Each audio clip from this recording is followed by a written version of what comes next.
Greetings, Culturians, and welcome back to the channel. This should be a short one because, of course, we're talking about Disney, we're talking about the Avengers, and we're talking about layoffs. Up to 15% of the staff working for the Russo Brothers on the Doomsday production. That sounds like a lot. It is. It's a considerable number of people on staff, but it's not surprising. This is going to be one of the most expensive movies Disney has ever made, and they really are afraid there won't be much to show for it. And you know what? I agree. So here we go. Now, before we get started, just a quick reminder, I'm trying to get to 50K, so double check down below and make sure you're still subscribed. Yeah, so if that little red button is not gray, you can punch it right now and subscribe, and I would appreciate it and say thank you to you right at this moment. Also, turn on the notification bell. Hit the little bell. Turn on all notifications. You won't miss anything. I do dozens of pieces of content a week, and I appear on as a guest on a lot of shows.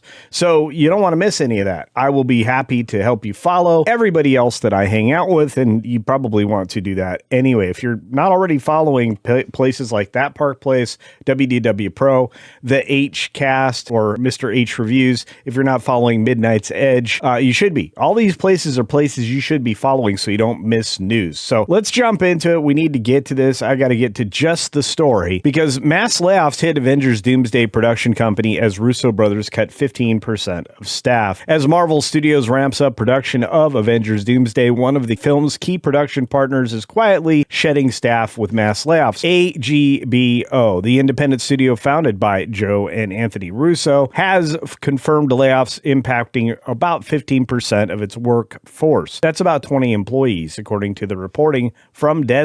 And the move comes because the Russo brothers are actively developing Marvel's next major ensemble blockbuster, or actually series of blockbusters, raising uncomfortable questions about priorities, studio bloat, and the current economics of Hollywood and their blockbuster machine. Well, let's get down to brass tacks. Not much of a blockbuster machine these days.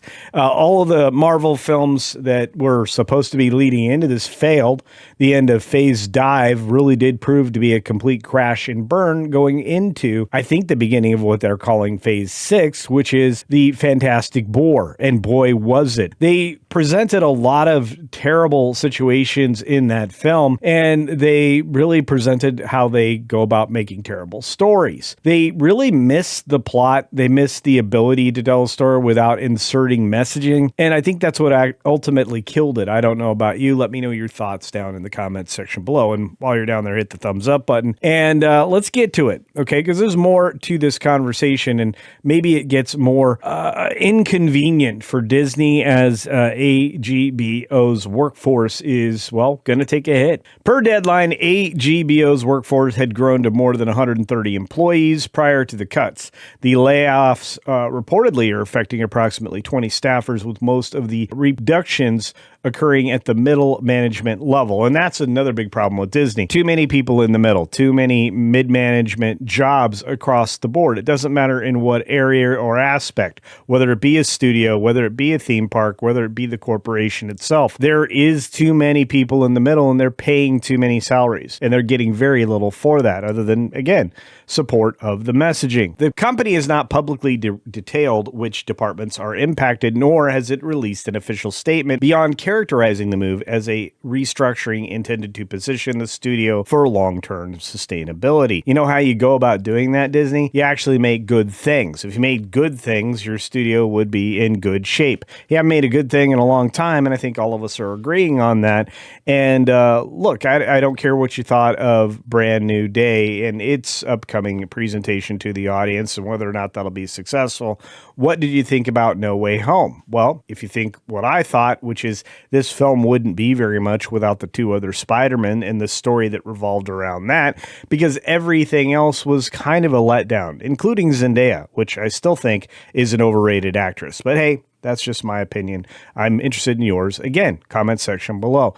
But let's get into it. The language has become familiar across Hollywood over the last 2 years, as studios large and small have attempted to walk back aggressive expansion, and that occurred during the peak of the streaming wars. We had a lot of studios decide they were not only going to make films, but they were also going to do streaming content. Disney was one of the largest amongst them, and Disney has ultimately failed across the board at Disney Plus. And I've got another video coming out soon talking about how Disney Plus has actually slipped off the face of the planet in comparison to other streaming services, and why we should be even more worried about if Netflix acquires Warner Brothers.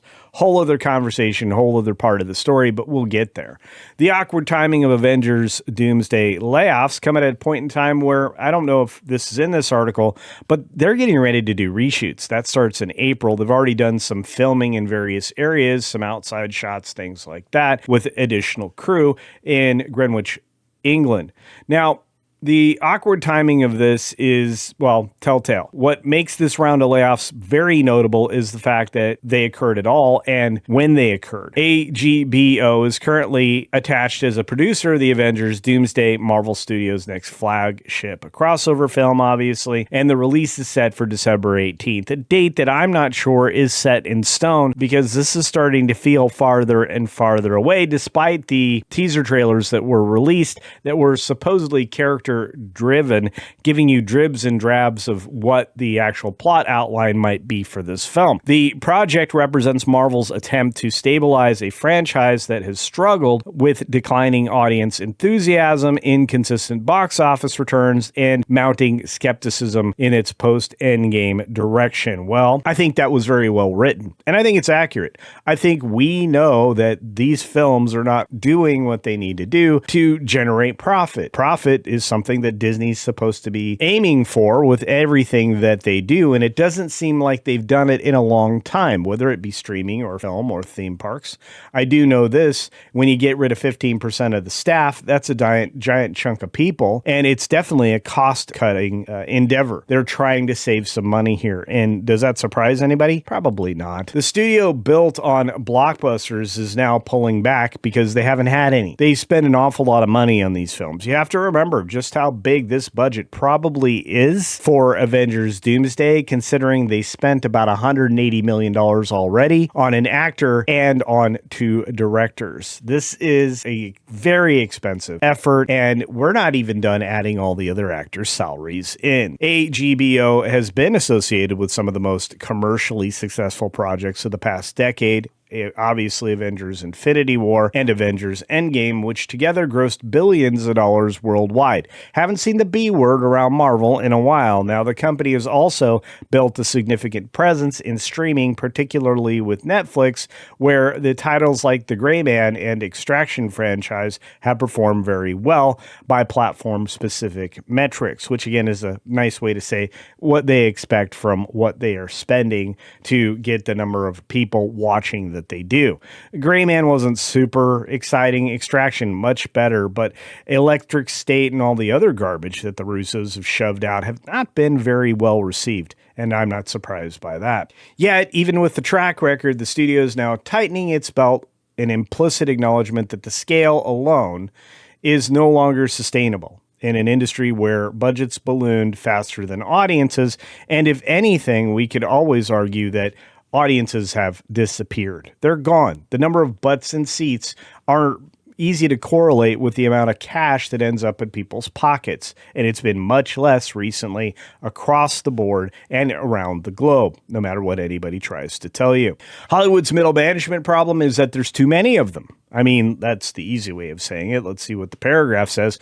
One occurring theme in recent layoffs across entertainment is the targeting of middle management. Studios built sprawling hierarchies during the streaming boom, probably to handle the sheer volume of stuff they were going to try to force down your throat unsuccessfully, full of messaging and, well, ideology that the audience just didn't accept, didn't want, and certainly didn't go and see. Layering executive titles, coordinators, and development roles on top of one another is not a way to increase the size of a nonstop content pipeline. It just didn't seem to work. And, you know, if you've studied business, you knew this wasn't going to work in the first place, which is why it's surprising they went about doing it at all.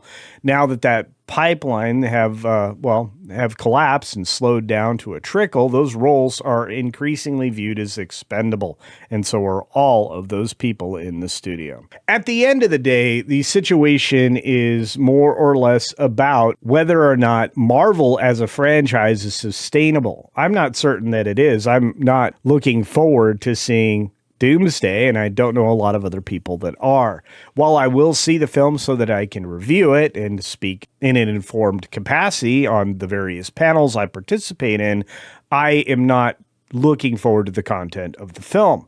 That's a real problem. They've removed the fandom from a fandom-driven franchise, and they've done that with more than a few of their studios, whether it be Marvel or Star Wars. And we can certainly have arguments about that. But to sum up, I don't think they have anything that is being supported by that said audience, that same audience that used to show up, those 50-year-old people that they definitely tried to abandon. And I think Marvel became even more focused on ideology, by Kevin Feige's own words, when they decided to redirect everything they were doing and all of their efforts towards something called a she economy or she-conomy. And that didn't seem to work out for them very well at all, because they lost the primary drivers of revenue, which was the male audience, or at least the people that were going to pay to go on the dates to go see the film. We can set all of that aside for now, but I'm interested in what you think. Let me know your thoughts in the comments section below. Do you think that Marvel is doing these cost-cutting measures because they're in good shape, because they're healthy? Do you think they know something we don't know, that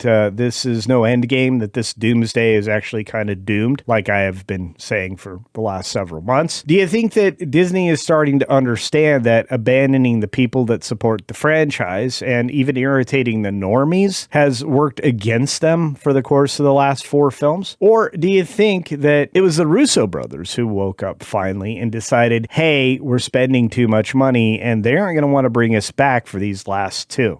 Again, let me know your thoughts down in the comments section below. And if you have any other comments, I would truly appreciate them. As always, be sure to take care of yourself, take care of others, and until next time, see ya. Maybe at Doomsday, maybe not. We'll see.